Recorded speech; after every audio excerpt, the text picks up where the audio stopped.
Good afternoon, and thank you for staying with us. When you talk about diversity and inclusion, the conversations tend to focus on gender and race.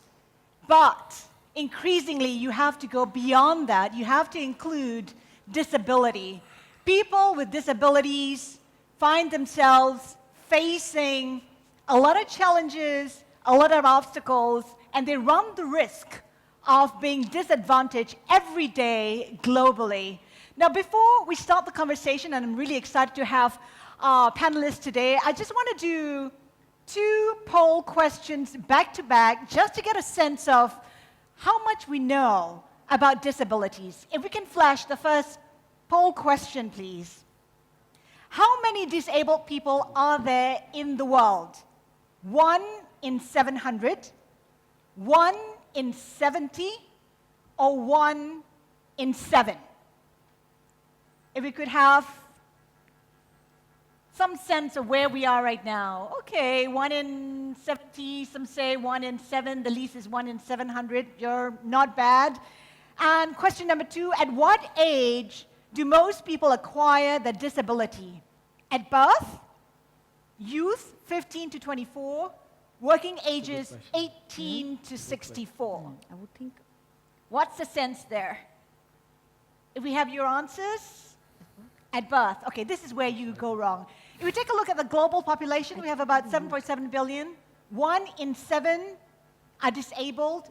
So when it comes to the disabled people in the world, we have more than 1 billion people. And most of the disabled acquire the disability in their career, that is aged between 18 and 64. Essentially, what that means is that all of us here are at risk of developing some sort of disability in our career. Now, I know that we want to start a discussion, but Vishal wants to do some kind of an exercise with you before we start. Vishal, go ahead. Yeah, let's do some adventure. Can I request each one of you to stand up? Can we have everybody stand up, please? Can I request you to close your eyes? Shut your eyes. Don't cheat. Please. Turn around. Turn around where you are. Shake hands and strike a conversation for the next 30 seconds with someone in front of you. Make Or an next to introduction. you. You're Yeah, next or to next to you. you. You're next to you. Just make an introduction.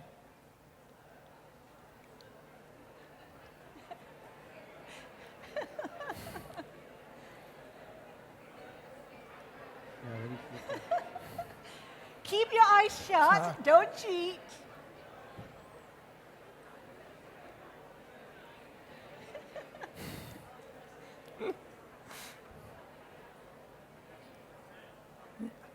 You can open your eyes and be seated back to your seats. You can open your eyes now and take your seat. Seats, yeah.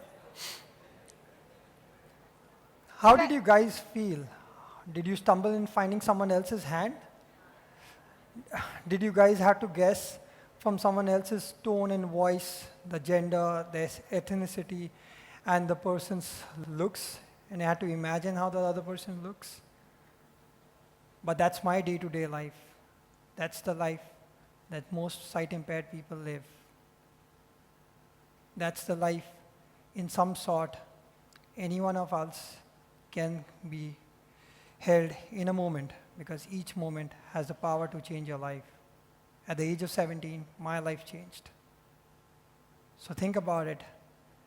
What do you want to do to your life? Because that moment can arrive to any one of us without ringing a bell. Vishal, you weren't always visually impaired. Tell us what happened. What led you here? What led you to lose your sight? I was 17 years old, a happy, healthy, cricket-playing kid whose dreams was to get into his father's family business, which is jewelry. I was about to go to US for my undergrad, and that one moment arrived. I was diagnosed with a rare visual condition called retinitis pigmentosa, which effectively meant that it will render me blind. And over the next 5 years, I turned blind. The only question which was in front of me, it was why me? Why me? I was in a state of despair, guilt, frustration, anger. That was my life. It changed in a moment. And each moment, the only thing I wanted to do was end my life. How did I turn back and now I'm sitting in front of you is one of my parents' decisions, which could have been the biggest nightmare for them. Early 2008, they decided to give me a shock therapy. And they said, if you think ending your life is the right thing, you should absolutely go ahead and do it.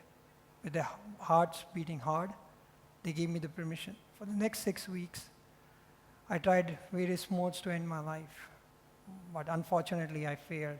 And one of the moments when my parents asked me what's going on, I just answered back saying that to end one's life is not easy.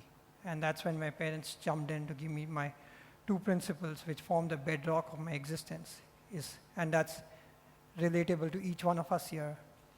A, never give up, because if we try, there is a probability that we succeed. If we don't, there is a guarantee we fail. And second, what goes around comes around. Be nice and empathetic to people, because that's what you'll receive in return. And if you don't, you'll get what you sow. That's what makes me sit in front of you from 2008 as a different person. And of course, you currently work for BlackRock. Before that with Stanchart. Your disability has not stopped you from living your dream, but it wasn't easy. How did you convince your potential employers to give you the chance? Haslinda, I didn't find you, right? Else the journey would have been way easier. So once I decided that I had to try, I had to get a bread on my table. I had to work hard. During my troublesome years of my losing my sight, my friends who went to US, Kindle was my first accessible device, sent me books on financials and technology. That got me interested in financials. I read books like One Upon Wall Street, Common Stock, Uncommon Profits, Intelligent Investors. That sparked my interest. It's much easier to convince your friends and family than someone outside, and that's true for each one of us here. That got me started with a small long-short equity fund in 2008, did it well for 3 years. Then I wanted to move to the institutional side, where the challenge began, despite having a track record. It took me 5,000 cold emails, hundreds of interviews, tons of rejections and humiliations to land my first job.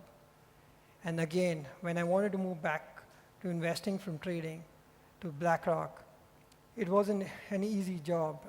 But it's finding that one yes, that one employer. When I reached BlackRock, in my 15 rounds of interviews, in none of the rounds they asked me about my disability, because they focused on my ability. And that's what, they took a chance on me. And that's what we all are a product of. Each one in this room is an outcome of someone taking a chance on you. Why can't we open our mind and take a chance on someone else? And on your part, that shows grit. Nirja, I want to bring you into the conversation. You started Empower to highlight the issues to do with mental illness. And in India, that is a huge problem. 1 in 5 suffer That's from right. mental illness. How difficult has it been to bring this issue to light? So honestly, initially it was very difficult, and it still remains to be difficult, because I think what we're trying to create is a cultural shift, a paradigm shift in mindsets. So of course now the conversations have started opening up. People are more aware. People are talking about it. I'm here, so Bloomberg has sort of got it on the main stage. So it is, at least I can say that 3 years back, where there was just no conversation around it, people were not even aware about it, to the point where we've come now is where we're at least talking about it. So we have moved a little ahead. There's a lot that needs to be done. There are so many issues related with mental health, the stigma, the awareness, the treatment gap. There's a lot that needs to be done, but at least we've made a start. Let's talk about the stigma. People don't realize that those who suffer from mental illness include those who are very successful people, entrepreneurs who show grit and courage, suffer from mental illness as well. Absolutely, absolutely. So it's a myth actually that high achievers cannot or do not suffer from any kind of depressive disorder or anxiety issues. I think they go pretty much hand in hand. even high achievers who are very successful can also be grappling with depression or can be grappling with anxiety issues. And that is something for all of us to understand, that mental illness does not discriminate gender, age, socioeconomic background, nothing. It can just happen to anybody. It can happen to you. It can happen to me. So it's pretty much out there. And that is something that we all, I think, initially when you feel you're having a mental illness or you're not feeling too well, the first thing that strikes you, no, it can't happen to me. But that's the biggest lie that you can tell yourself, because yes, it can happen to you. So if you are feeling that there are certain symptoms, or you don't feel very well, or you've had prolonged periods of a low mood or anxiety, which actually comes in the way of your daily functioning, then that's a red flag for you, and that is something that you must take cognizance of. And Dhruv, we saw from the clip earlier on, you're an investment banker who ditched the job, congratulations, and started Mirakle Couriers. I mean, what was the inspiration? What inspired you to do that? Well, for us, the idea was to radically give employment a spin and challenge the status quo. And logistics is a sector which generally is not really looked at very inclusive and people with disabilities. It's considered a hard sector like engineering, construction, transport. You still have sectors like hospitality and IT, which are considered soft sectors. So I thought, why can't we just hire people with disabilities in a sector which looks very tough and try to radically change it. So that was the idea that we started with, and also a great opportunity way back in 2010, 2011, where e-commerce was just starting in India. So a combination of factors led me to start Mirakle. That came from. The question is, how do you scale it? You've been successful, but in a very controlled environment and in a very small space. How do you integrate the hearing impaired into the wider circle? Yeah. So we've already started doing that. Number of deaf people and hearing impaired / deaf people have come down. We have more of an inclusive workforce. We've also started 2 delivery hubs in Pune that only has women with disabilities. That's something, a new model we are tinkering with. They have a physical disability, they are not deaf. So with time and with opportunities, and we're going to pick up more and more models and basically put people with disabilities in the right patch. So we are breaking down the logistics value chain and see who can do what, basically, and play to the strengths. I fundamentally believe, and we believe as a company, that nobody has a disability. Disability is in your mind. If you play to everybody's strength, everybody's core competence, and then you strive for excellence. That's what we believe in, and we're fitting those pieces together. So in the end, I could add something to Dhruv, that we all are temporarily abled, and the worst disability is one's bad attitude. There's nothing worse than a bad attitude. Yeah. And I would like to add to that, actually, that I think even with somebody who's grappling with mental illness, I think the misconception is that once you have a mental illness means you can never be good enough or you can't be productive. But that's a huge myth. And again, it's the attitude, and that is what leads to the stigma, because people generally, by and large, feel that if you have a mental illness, then you're just not good enough and you're not going to be able to give back in a productive manner. But that's not true. So I think if the attitude changes, I think more and more people will come out and actually seek help, because they realize that there is nothing to be ashamed of. At the moment, the stigma is so deep-rooted because culturally one feels that having a mental illness is it's a sign of weakness, or it just makes you feel vulnerable. It's something to be ashamed of. So if we can change that attitude towards it, it'll make a huge difference. it's about changing the mindset. I mean, Dhruv, Vishal, I'm sorry. I mean, you're one of only 2 investors in the world who are visually impaired. I mean, what would you say to companies, employers? How do they overcome and overlook the disability and concentrate and focus on ability? It's very simple. People need to focus on one's ability and not disability. We need to move from the feeling of entitlement towards empowerment, and we need to move from sympathy to empathy. Because the fact of the matter remains, it's nothing to be proud of that there's only one, that I'm among one of the 2 blind investors in the world. It just shows that how big the barriers are.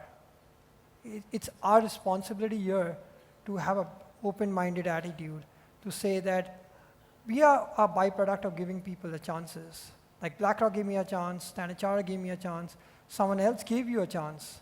Someone gave you a chance for doing something what you are doing today.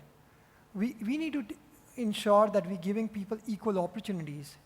Based on merit, the outcome could be equal or could not be equal. But at least we need to start giving people equal opportunities, a presence in the room, based on their merit and their abilities. But Dhruv, the barriers are huge. Yep. And you've seen it firsthand. You're still seeing it. We see it every day. I mean, we're getting contracts from companies, making them understand that people with disabilities, deaf people, a physical disability can deliver products on time, can meet your SLAs. Your products are not going to get lost. They're not going to get stolen. The biases, the perception are so deep-rooted, it's unbelievable. I've had chats with senior managers of companies who actually started giving us letters and documents which are not important and not urgent as such because of fear that we will lose them. Where you have an urgent check or a demand draft or a letter for the CEO going to a DHL or a FedEx because they will take care of it. But that's a bias, right? It's a perception that people with disability are careless, they're useless. That we need to overcome. And it is not a serious job for them. It is something that their father and mother want them to do something on the side to make them busy, or occupy them. You can't have a career. So there's all sorts of biases just are ingrained in us. So we are constantly fighting those. And I also feel that really who defines what is normal? Because like your stats said that 1 out of 7 has a physical disability. Mental health stats say that 1 out of 5, that's in India, Yep. has a mental illness. So really then our population of so-called normal is really shrinking. And then what is normal? I mean, how do you define normal? If you're able to lead a happy life, and if you're able to cope with your stresses, if you're in a good space socially, emotionally, psychologically, and you have good interpersonal relationships, and you're able to give back to community in a meaningful manner, I think you're fine. I think that would be normal, right? Yep. So who gives anybody else the chance, the opportunity to really judge somebody and say that that person is not normal? We talked about how the biases are so deep-seated, yet all three of you have expressed optimism that things will change in the near future. What would it take? What keeps you upbeat, Vishal, that things will change for those with disabilities? Bloomberg inviting us for Equality Summit, having a conversation. That's all. Action speaks louder than words. Look at this way, right? Technology today has empowered people like me who don't know Braille to work in a fiercely competitive industry like financial services and manage money. Technology has empowered me to live life independently, travel the world, and have conversations like this. 10 years back, it took me 5,000 emails to get my first job. 2 years back, it took me a few hundred emails to reach the right person. And hopefully, these hundreds of people sitting in this audience are our change makers. Even if 5% of you decide to make someone's life changing in the next 10 years and not focusing on numbers and just focusing on impact, I'm pretty confident that in the next 10, 20 years, this is going to be reality because 20 years back, maternity leave was a big thing, but today it's a normal. Who knows? 20 years down the track, people will be focusing on one's ability and not putting people on either on an emotional pity pedestal or like a daredevil pedestal and treat people normally. And maybe the normal definition will really be normal. And Nirja, when you take a look at suicide numbers, they're rising. They are. Especially in developing countries and increasingly in developed countries as well. Absolutely. The numbers are really increasing at a really alarming rate. So I do feel that if we don't arrest the situation and if we don't put in the right measures and the right interventions in place, it is only going to get worse. But having said that, I also believe that I think I do hope that we are more positive about it because I do feel that, take this, like when we started Empower 3 years ago and we had a press conference, we had all of 2 press people coming, all of 2 journals, because they were just not willing to even talk about a subject like mental health. It was mental health equal to rejection at the first go. Mental health equals failure. And it equals failure, exactly. And you don't want to talk about it, right? It's the topic is just rejected. But here I am today, we're talking about mental health on this platform. So that I think itself is a huge step forward. The second thing I think that I believe will make a change is I think the youth, the young adults, which is like 18 to 25, 18 to 30, are the ones who are going to be the change makers, because like Vishal, I think they are now sort of thinking broader, they think big. They don't want to get associated with all these dogmas and stigmas. So they are the ones who are going to make the change, and when they become parents and they rear their children and they kind of infuse new thoughts into them, that's the generation that's going to see the change. So I do believe that yes, if we do continue the way we are, the way we have started, I think we will definitely see a change in the next decade or two for certain. Dhruv? I think, as Vishal said, technology for sure. You'll be surprised, our entire office is obsessed with WhatsApp. Deaf people love WhatsApp. We do 3G chatting on video calls, and we sign and we get work done. 20 years back, 10 years back, who would have thought that? So when, just in case if a deaf person has a difficulty while delivering a package, he just calls the operation manager on WhatsApp. You don't need to speak, you can sign. Everybody knows sign language in our office, so technology is the way to go. And just to add, as Ms. Birla said, is the narrative is changing. You have sessions like this, Bloomberg, you see younger people getting more sensitive about things, talking about inclusiveness, diversity. It's coming in the narrative. So that will lead to, will have a snowball effect eventually with time. If there's one action, there's only 49 seconds left to our conversation. If there's one step that needs to be taken by those present here today, if we can just go down the line, Dhruv, what should we do to embrace disability more? Everybody here should go to the HR company, to the HR managers and insist to hire starting 5 people with disabilities in any department. Just start with 5. I'd say the HR department needs to have more and more awareness sessions on mental health. And that's really in the hands of the HR to do that. Just start with simple awareness sessions on mental health and take it from there. That'll be a big change. Vishal? Firms just need to have an open mind and focus on one's ability and not disability. Ladies and gentlemen, it always starts with a conversation, but a lot more needs to be done. Thank you very much for joining us. Thank you today. so much. Thank you so much.